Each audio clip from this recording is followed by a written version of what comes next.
Bonjour et bienvenue sur cette nouvelle vidéo, j'espère que vous allez bien. On continue sur la thématique du circuit frigorifique et aujourd'hui on va parler des fluides frigorigènes.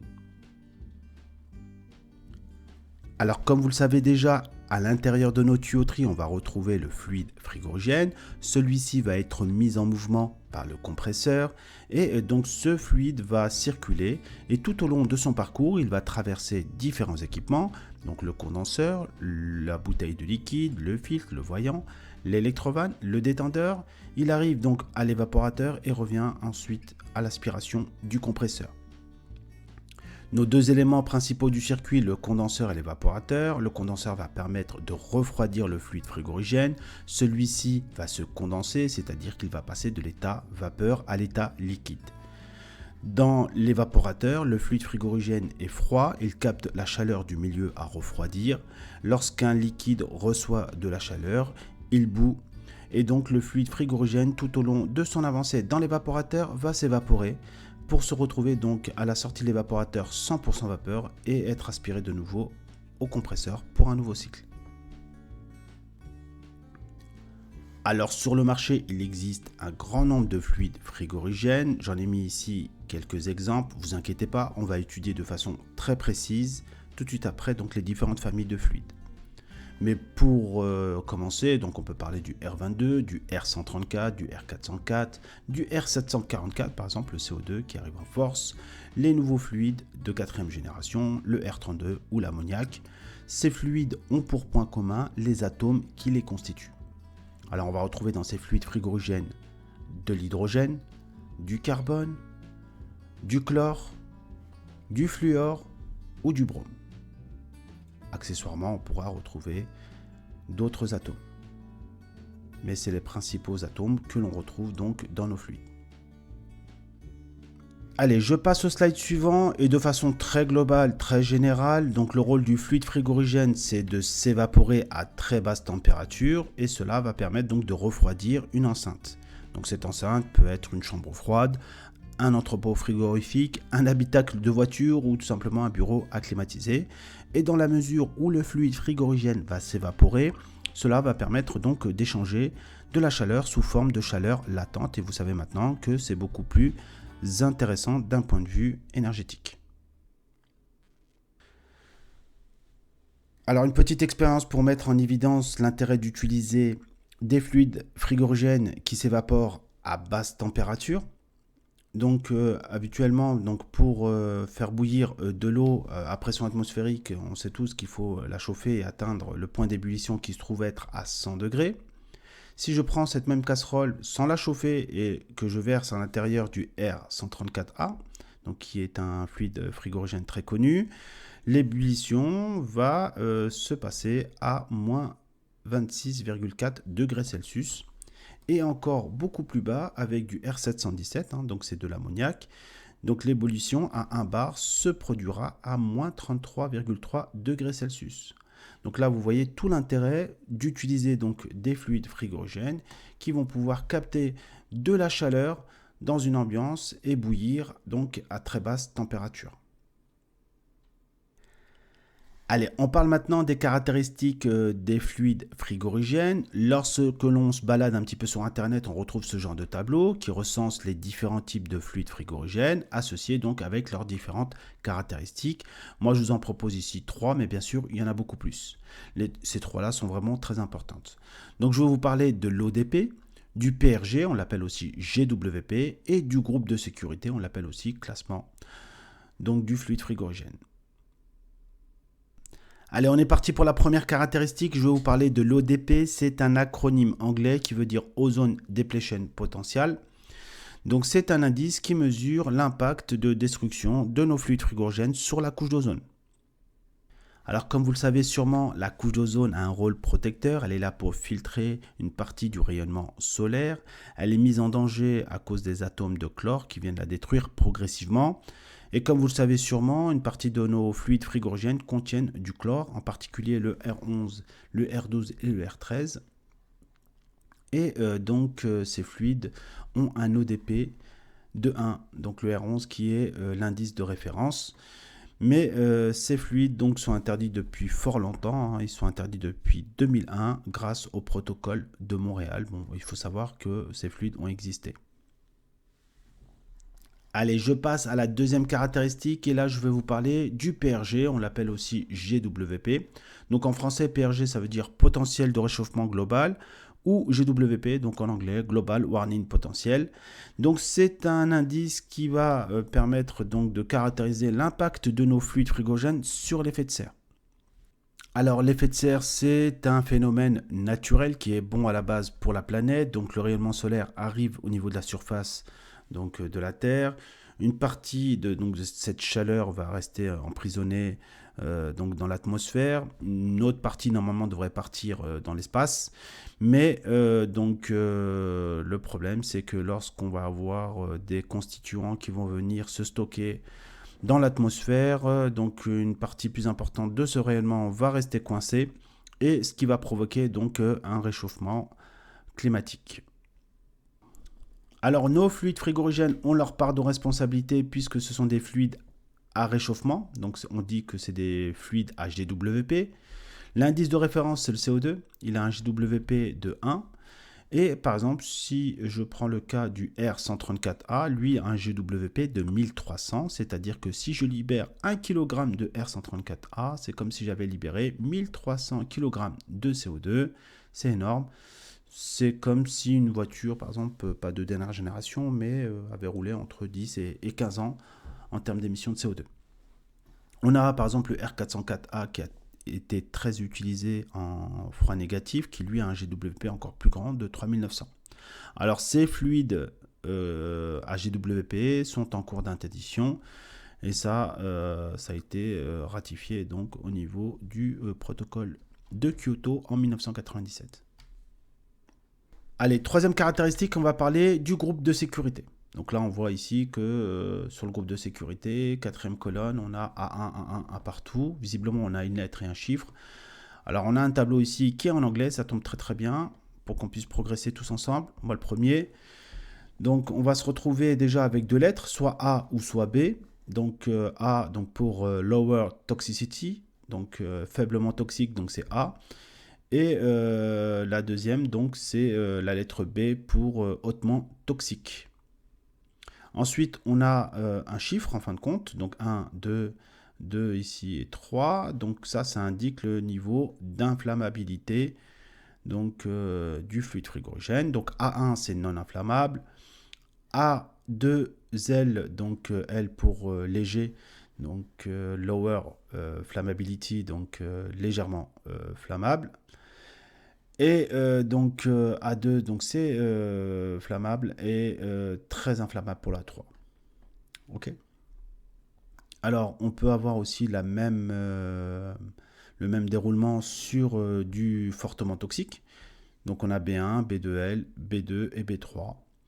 Alors, par exemple, un fluide qu'on utilise actuellement, hein, qui est très connu, le R32 en climatisation. Donc, lui, il est A2L, donc il est faiblement toxique. Par contre, il est légèrement inflammable. Okay. On a le B2L aussi qui peut, dans cette colonne-là, celui que je connais moi, après peut-être qu'on pourrait rechercher tous ensemble, mais le B2L c'est l'ammoniac. Donc il est toxique et légèrement inflammable. Allez, on est parti pour décrire les différentes familles, hein. Donc on va parler des fluides naturels et des fluides synthétiques. Au niveau des fluides naturels, on va retrouver le CO2, l'ammoniac et les hydrocarbures. Donc ce sont des fluides qui existent depuis toujours dans la nature, hein. Ils font complètement partie de notre environnement, comme l'eau ou l'air par exemple. Au niveau des fluides synthétiques, on va retrouver la famille des CFC, des HCFC, des HFC et des HFO. Il y a beaucoup de C, il y a beaucoup de H, mais vous allez voir, c'est assez simple. Donc c'est une famille qui sont élaborées c'est de la chimie, hein, ça a été élaboré par de l'industrie. Et à partir de corps simples, hein, on va faire des combinaisons pour pouvoir créer différents types de fluides frigorigènes. Donc au niveau des CFC, donc on va retrouver du chlore, du fluor et du carbone. Au niveau des HCFC, ça sera à base d'hydrogène, de chlore, de fluor et de carbone. Au niveau des HFC, on va retrouver de l'hydrogène, du fluor et du carbone. Et enfin, au niveau des HFO, c'est la famille de quatrième génération, on va retrouver de l'hydrogène, du fluor et de l'oléfine. Allez, j'essaie de décrire les différents items et je commence par les fluides naturels et le CO2. Donc le CO2, c'est du dioxyde de carbone. On l'appelle aussi R744. Le CO2 fait partie de la série des 700, c'est la série des inorganiques. Et on a le 44 qui correspond tout simplement à la masse moléculaire du dioxyde de carbone. Donc c'est pour ça qu'on l'appelle R744. D'un point de vue environnement, le fluide a des bonnes propriétés puisqu'il a un GWP de 1. Lorsque je libère 1 kg de CO2 dans l'atmosphère, j'ai libéré 1 kg de CO2. Au niveau de l'impact sur la couche d'ozone, c'est 0. Au niveau du groupe, on va se retrouver sur un fluide qui est non toxique et non inflammable. Alors, où est-ce qu'on va utiliser le CO2 ? Alors, actuellement, la tendance se situe surtout au niveau des magasins lorsqu'on a un remodeling. Un remodeling, c'est une rénovation complète, donc des installations frigorifiques, que ce soit des meubles ou des chambres froides. Donc généralement, on passe par une centrale frigorifique au CO2. Ici, on a un bel exemple. Donc c'est une centrale CO2 booster de la marque Teco. Et donc cette machine va pouvoir produire du froid pour du négatif et pour du positif. Alors on retrouve également le CO2, ses tendances sur les petits climatiseurs. Et là, je sais que Panasonic sont un petit peu en avance par rapport à tout le monde. Mais ça arrive, on va dire, sur la pointe des pieds. Voilà. Alors d'un point de vue circuit frigorifique, donc on va retrouver les éléments qu'on connaît, compresseur, détendeur, évaporateur. Si ce n'est au niveau, la petite différence, ce sera surtout au niveau du condenseur, on va l'appeler plutôt refroidisseur du liquide, puisqu'ici vous avez un cycle sur le diagramme enthalpique et vous voyez que la zone HP est plutôt au-dessus du point critique. Et dans ce secteur du diagramme, vous savez qu'on ne connaît pas l'état du fluide frigorigène, donc c'est pour ça qu'on l'appelle refroidisseur de liquide. Autre spécificité du CO2, c'est qu'il fonctionne à des pressions très élevées, aux alentours de 90 voire 100 bars, côté HP. Allez, je continue sur les fluides naturels et cette fois-ci, je vous parle de l'ammoniac. Donc l'ammoniac, on l'appelle aussi R717 ou NH3. Donc R717, vous imaginez bien que le 17 ici correspond à la masse moléculaire de l'ammoniac. Donc d'un point de vue environnemental, il a beaucoup d'avantages et il est très contraignant. Donc du coup, on voit ici qu'au niveau du GWP, il n'a aucun impact sur l'effet de serre, aucun impact sur la couche d'ozone. Par contre, il est B2L, c'est-à-dire qu'il est toxique et légèrement inflammable. Donc c'est un fluide qui est très dangereux, qui est très contraignant, puisqu'il est très irritant. Il a une odeur piquante, il est incolore, donc il n'est pas visible à l'œil nu. Il attaque le cuivre, le zinc, il est très soluble avec l'eau et provoque des dégagements de chaleur. Donc l'eau, à la base, déjà, c'est l'ennemi des circuits frigorifiques, mais encore plus lorsqu'il y a de l'ammoniac à l'intérieur. Alors généralement, l'ammoniac est utilisé pour du froid industriel avec ce type d'équipement, on appelle ça des skids, et on va fonctionner en régime noyé, c'est-à-dire qu'on va avoir nos évaporateurs qui vont être remplis de liquide. Et donc on n'a pas de vapeur normalement qui sortent, c'est pour ça qu'on a une bouteille ici séparatrice. On va récupérer donc le liquide en partie basse, donc le liquide est la pression BP et les vapeurs vont être aspirées de nouveau au niveau du compresseur. Alors vous avez compris que l'utilisation de l'ammoniac est très contraignante, sauf si vous êtes sur des installations qui contiennent moins de 150 kg. Et donc du coup là vous n'êtes pas éligible à l'ICPE, donc qui correspond à une réglementation sur les installations classées pour la protection de l'environnement. Et donc si vous êtes au-dessus de 150 kg, il faudra mettre en place un certain nombre de choses, en particulier la formation obligatoire des techniciens donc à l'ammoniac, la mise en place d'un certain nombre de sécurités au niveau de votre site. Allez, j'arrive sur le dernier item, des fluides naturels, et là je vais vous parler des hydrocarbures, on les appelle aussi les HC. Donc c'est tout simplement l'isobutane, le R600A, et le propane, le R290. Donc ces fluides ont de très bonnes propriétés environnementales, donc on voit bien que leur GWP est de 3, donc c'est très faible, c'est très bien. Au niveau de l'ODP, donc c'est 0, aucun impact sur la couche d'ozone. Par contre, au niveau du groupe, du classement, on est sur du A3, donc c'est des fluides non toxiques, mais par contre très très très inflammables. Et donc vous en avez sûrement déjà à la maison, puisque votre réfrigérateur domestique est sûrement au R600A. Donc vous pouvez aller checker ça tranquillement, gentiment, discrètement pour pas faire de problème avec maman ou avec madame. Et on retrouve aussi le R290 sur les chillers, sur les refroidisseurs de liquide. Donc ça, c'est un fluide qui arrive en force. Alors ça demande une étude de risque au préalable avant de pouvoir installer ce genre de machine, hein. Donc bien sûr, vous imaginez bien que la quantité de fluide frigorigène à l'intérieur de votre machine est un critère très important en termes de sélection. Et donc on arrive tranquillement, gentiment sur des pompes à chaleur en R290. Donc ça, c'est quelque chose qui arrive en force aussi, donc préparez-vous. Faut pas vous inquiéter, hein, souvent c'est des unités donc monobloc qui se retrouvent à l'extérieur. En bibloc, c'est un peu plus compliqué, ça dépend de la quantité de R290, mais de façon globale, le R290, pour les petites puissances, en maison individuelle, ça passe, il n'y a aucun souci. Et en ballon thermodynamique aussi, en R290, il y a de plus en plus de marques qui proposent ce type de fluide.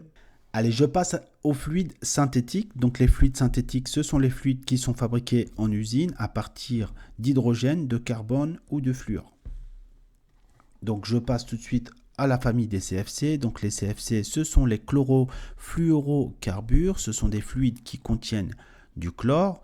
Donc cette famille est interdite à l'installation puis à la maintenance depuis maintenant très longtemps, depuis le 1er janvier 2001.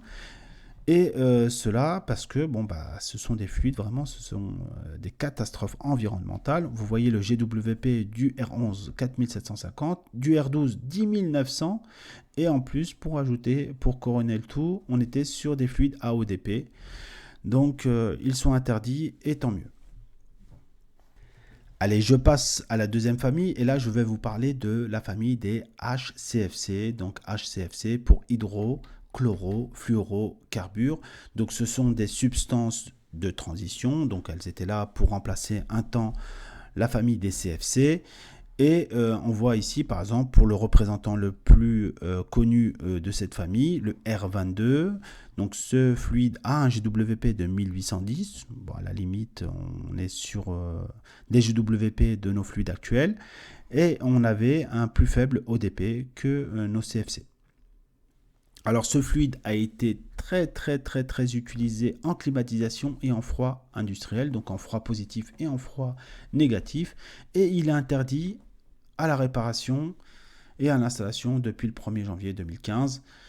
Donc normalement, pour tous les pays qui ont ratifié l'AFGAS, normalement, ce n'est plus un fluide d'actualité. Alors on peut retrouver en démantèlement des anciennes machines qui fonctionnent encore au R22. Donc il suffit tout simplement de récupérer le fluide et de l'envoyer surtout à la destruction. Allez, je continue sur la troisième famille des fluides synthétiques. Donc là, je vais vous parler des HFC. Donc HFC pour hydrofluorocarbures. Donc ce sont des fluides qui ne contiennent pas de chlore. Il y a uniquement de l'hydrogène, du fluor et du carbone.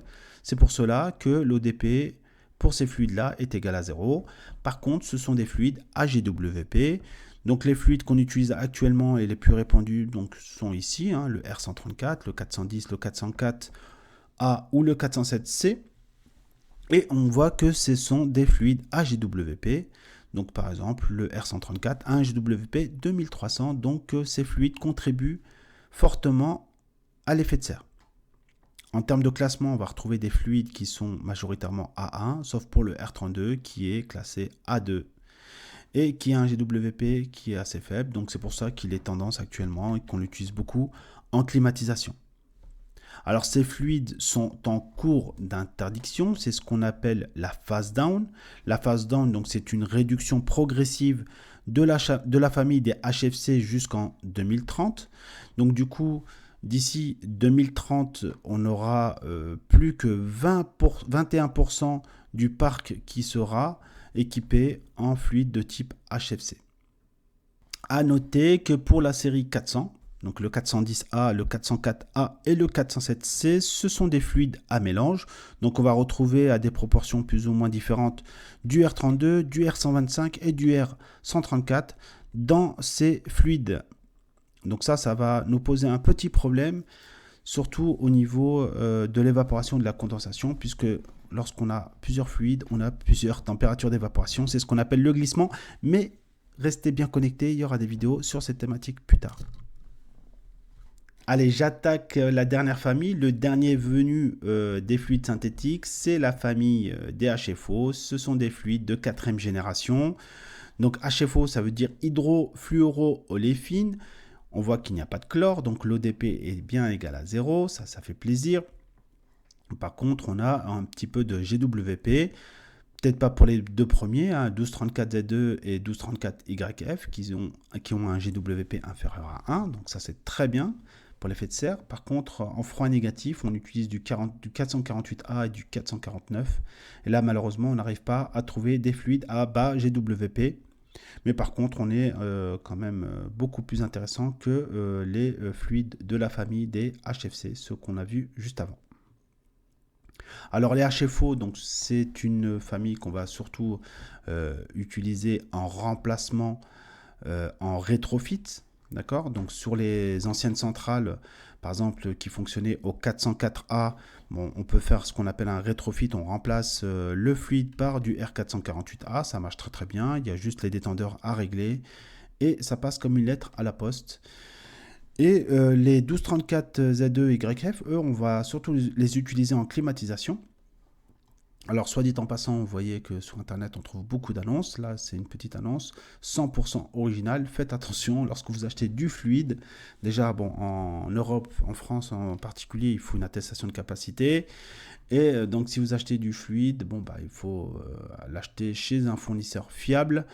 Et là, lorsqu'on a 100% original, c'est jamais bon signe. Donc pour les véhicules, le 1234YF, maintenant, il commence à entrer dans les habitudes. Mercedes, par exemple, équipe ses voitures en climatisation depuis très longtemps avec ce fluide-là. Et on retrouve aussi ce fluide-là donc, au niveau des chillers, des groupes d'eau glacée. Donc c'est un fluide qui arrive en force aussi et ça fait du bien. Par contre, l'inconvénient de ces fluides, de façon globale, ce sont des fluides de type A2L, donc c'est-à-dire qu'ils sont légèrement inflammables. Allez, on est sur la dernière partie de la vidéo, on s'accroche. Donc la question qui va se poser, c'est pourquoi on a des fluides qui s'appellent R134A, petit a, grand C, R32, etc. Et c'est tout l'objet de ce slide. Donc vous allez voir, c'est assez simple. Donc déjà R, je pense que vous avez tous deviné que ça voulait dire réfrigérant. Ensuite, au niveau du premier chiffre, donc on va se retrouver avec le nombre d'atomes de carbone moins 1. Le deuxième chiffre, le nombre d'atomes d'hydrogène plus 1. Le troisième chiffre, le nombre d'atomes de fluor. Et enfin, on va se retrouver avec une lettre minuscule A, B, C. C'est ce qu'on appelle l'isomère. On peut retrouver aussi une lettre majuscule, mais j'en parlerai après. Alors ici, on a un exemple. Alors on est parti, je vous dis pas, je spoile pas, mais essayez de trouver à quel fluide ça correspond. Allez, vous pouvez mettre la vidéo sur pause et je vous retrouve dans 2 minutes. Allez, me revoilà pour la correction. Donc je pense que vous avez trouvé. Donc le premier chiffre, donc on serait sur le nombre d'atomes de carbone moins 1. Donc au niveau du carbone, on en a 2 moins 1, donc ça fait 1. Le deuxième, donc visiblement, c'est de l'hydrogène plus 1. Donc là, on a 2 hydrogènes plus 1, ça ferait 3, vous avez compris. Et au niveau du nombre de fluor, donc on serait 1, 2, 3, 4. On est sur 4 atomes de fluor. Donc on est sur du R134. Et là, vous avez compris la petite lettre. Donc ça sera un A minuscule. Et donc je vais vous expliquer assez rapidement à quoi correspond cette lettre. Et donc pour cela, on a un petit dessin. Donc ici, visiblement, on a une molécule avec un certain nombre d'atomes. Donc on a des atomes gris, blancs et verts. Et on voit ici que le nombre d'atomes ne varie pas. Enfin, le nombre d'atomes, oui, pardon, ne varie pas. Mais par contre, la disposition des atomes dans la molécule change. Et donc c'est ce qu'on appelle une asymétrie qui va être justement représentée par une lettre. Donc là, on aura l'asymétrie A, B et C. Et c'est ce qu'on appelle les isomères. Ok, donc au niveau du R134, on a des isomères et là, visiblement, c'est l'isomère de type A. Alors attention, ne pas confondre avec le A majuscule. Donc là, vous voyez que le R134A est minuscule. Par contre, le R410A est majuscule. Donc là, je reviens juste sur le slide d'avant pour mieux expliquer. Alors sur la série des 400, on a dit que c'était des fluides mélangés. Donc on avait le 410A par exemple qui était un mélange de R32, de R125 et de R134.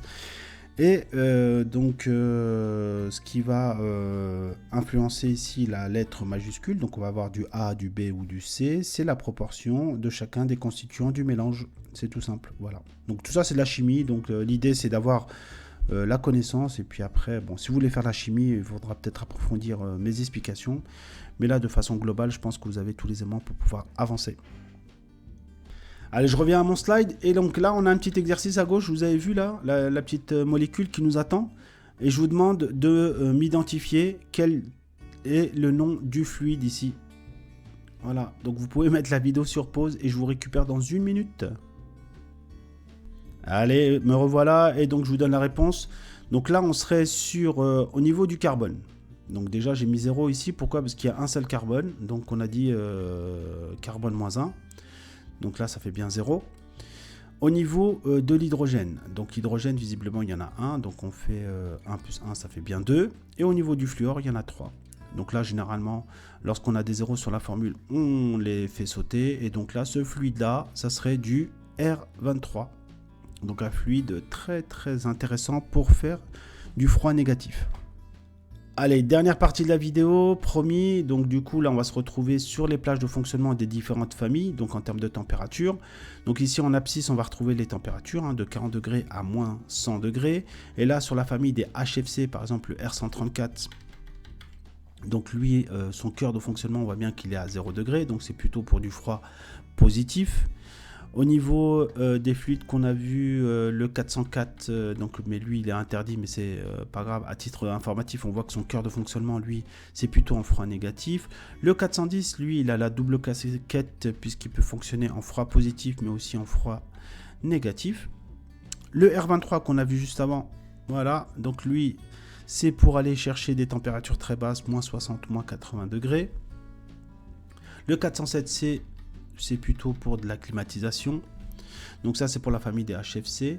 Donc là au niveau des HFO, donc on voit le 1234 ZE et YF, eux sont plutôt des fluides qui vont être utilisés en froid positif, d'accord, en climatisation. Le 449 et le 448 plutôt en négatif, vous voyez à moins 20. Et donc le R32, donc qui est un HFC, lui qui est prévu en climatisation et plutôt donc en froid positif aux alentours de 0 degré. Et enfin au niveau des fluides naturels, donc l'ammoniac lui il est un peu passe-partout puisqu'il va pouvoir travailler en froid positif et en froid négatif. Le propane, le R290, donc lui il est intéressant, mais je l'ai jamais vu en froid négatif. Par contre en froid positif, en chiller, en refroidisseur de liquide, etc., en eau glacée, enfin en détente indirecte, lui je l'ai vu assez souvent. En R600A, donc ça c'est l'isobutane, lui en froid ménager, donc en réfrigérateur domestique, donc on le retrouve assez facilement. Donc là c'est plutôt aux alentours de 0, oui c'est bien. Et le CO2, lui, donc du coup il a une plage qui est quand même assez étendue, donc on va pouvoir faire du froid positif, donc ça c'est son fonctionnement normal.